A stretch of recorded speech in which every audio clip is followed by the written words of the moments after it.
Yes. Coach, they shot 50% in the first half, and they did a better job. The kids did a better job, 21% in the second half. How concerned are you that 6 of your opponents have shot 49% or better? Well, our field goal percentage defense overall is not bad, but what we've had is 1 or 2 guys break down and aren't guarding, and it's frustrating. But you know, we've gotten better. We talked a little bit better today, not where we need to be. What I want to do is get to a point where I don't have to yell, talk. That's a great strategy that I'm thinking about. Talk. Then I don't have to yell, stay in the stands. That's another great strategy. Help, be off, get off. I mean, that's what we're yelling. There's nothing to do with anything basketball-wise. And that's where we are as a team, but that's why we're going through what we're going through. So hopefully we'll show incremental changes. It's a process with the team this young. It's a process. Kyle shot the ball a lot better today. Also rebounded the ball. He got 12 rebounds. I don't care that he made shots. He got 12 rebounds. And you could say, well, you know, they weren't that big. Well, that big kid had 9 rebounds at halftime. My 2 big guys had 3. He had 9. So, you know, he had to go in there and mix it up a little bit. And again, you know, I told him, and I believe before the game, I said we had 7 starters. I'd probably look at it, we have 6 starters, but it's like we had last year. Someone has to come off the bench. And driving in, I said, you know what, I'm going to bring Kyle off the bench today. I figured it out an hour and a half before the game, that's what I wanted to do.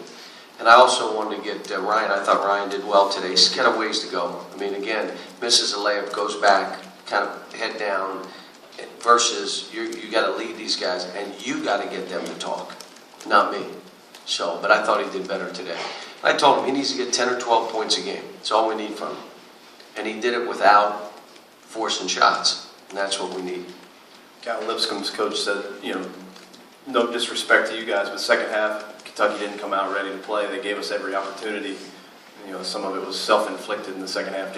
Were you disappointed in the energy you got early? Yeah, that's why I subbed everybody. That's why I changed the lineup. That's, you know, there's not a whole lot you can do. I think what's going to happen is they're going to be questioned. Why don't you guys have energy? Why aren't you playing? Why aren't you competing? Are you afraid? What are you afraid of? I mean, and it's out there. I mean, our fans, somebody behind me said, Alex is standing straight up and down. I went, wow, you guys are watching it too, huh? So we all see it, and now what we all want to see is change. Now you can blame whatever you want to blame. I walk to the locker room, it's so far that I get tired by the time I come back. You say whatever you want to say. But at the end of the day, everybody watching it, in the building, on TV, want to see you compete at a higher level. They want to see you battle at a higher level. Now, we did dive on the floor a bunch today, which was showing signs. But it's like I said, it's kind of like, okay, we've gone 5 days. 5 days. Now, you expect it to change in 5 days? These guys have been doing this for 18 years. Well, let's talk about it. 9 years, 8 years. This is how they've been playing. So now we're trying to change it. We got this week. So we'll go tomorrow morning, have breakfast, go tomorrow afternoon, have dinner tomorrow evening, and Monday. And it's on. Here we go. Then if you want to say I'm exhausted because of the workouts, okay, would you all be, I'm all right with that. Say that's the reason. We're practicing so hard, I got nothing left. Okay.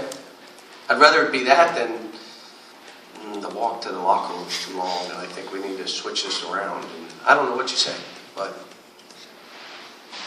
I still like my team.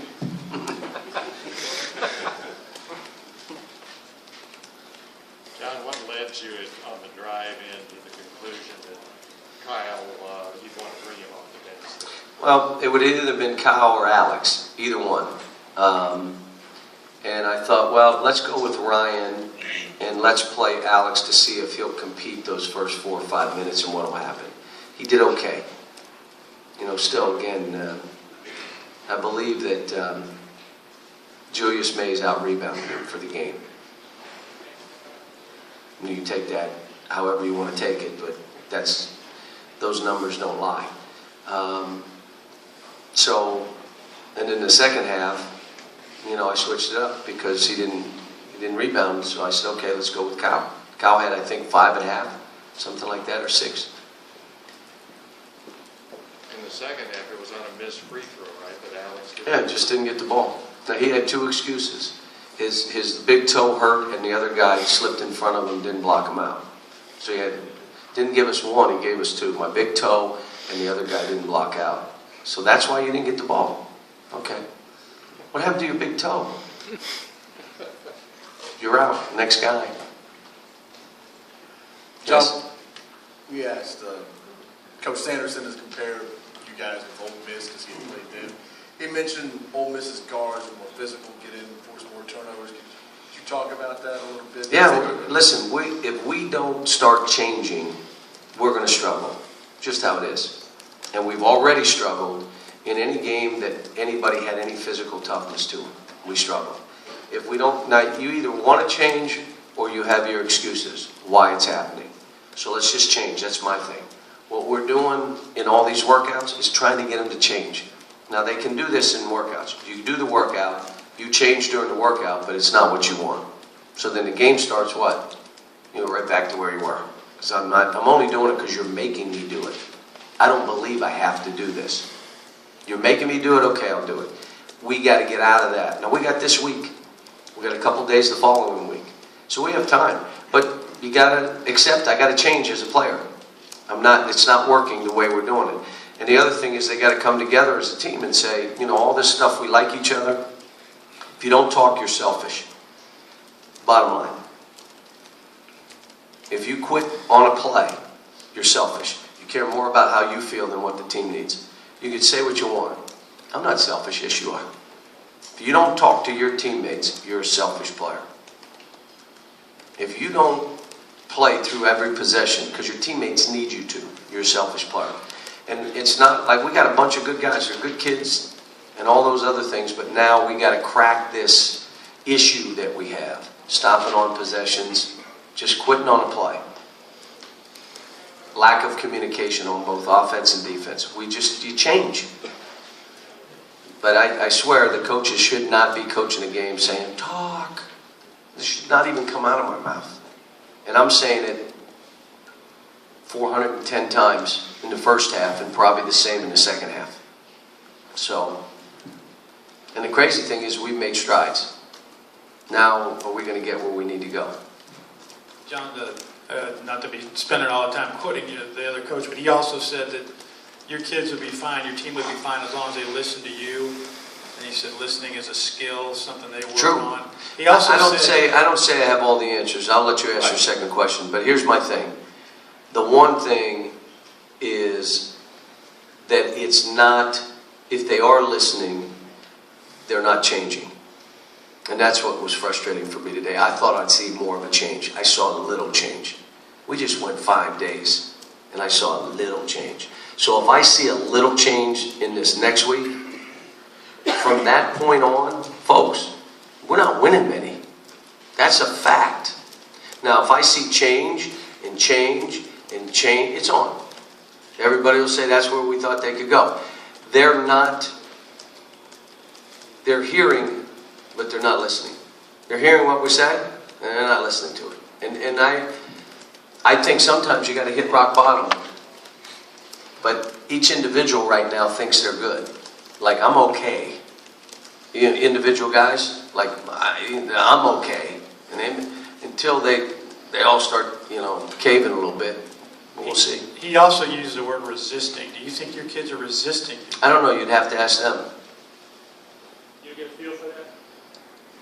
I know this. We're doing a lot of running, and they're not. If you watch this practice, there's not a whole lot of back and forth. Get on the baseline. Let's go. And we're running less and less each practice because they're listening more. But are they really hearing what we're saying? Obviously, not as much as we need to. But we'll see. I mean, look, I'm not cracking it all. This is part of what I do. having a young team does not bother me. I've had young teams before. Having a team that's not responding as well as I'd want them to, that's probably every year that I've coached. Maybe this is more so than other teams, but every team, you know, most times you'll have players that I've held back. They scored 1,200 college points, but I held them back. Oh, what were you going to score, 3,000? Be the leading scorer in the history of the game? I mean, so you'll have some of that. But like I said, I think, again, you know, the tape doesn't lie. You watch a little bit of this tape, you see. Their big guy threw our big guys around. We can talk about the big guys, or the guards at Mississippi. Wait till you see their big guys. The big guys in Tennessee, wait till you see their big guys. If their players are throwing us around, like is what happened, you know, we just want to be more physical. You got to bend over. You can't stand straight up and down. You can't accept that he's going to beat you to a spot. All those kind of things right now, throughout their careers, have been acceptable. And it's not anymore. Well, we're trying to change habits that they've developed over a period of time. Last question. John, Kyle and his rebounding, what did you see or not see today that maybe was not there or was there in the past?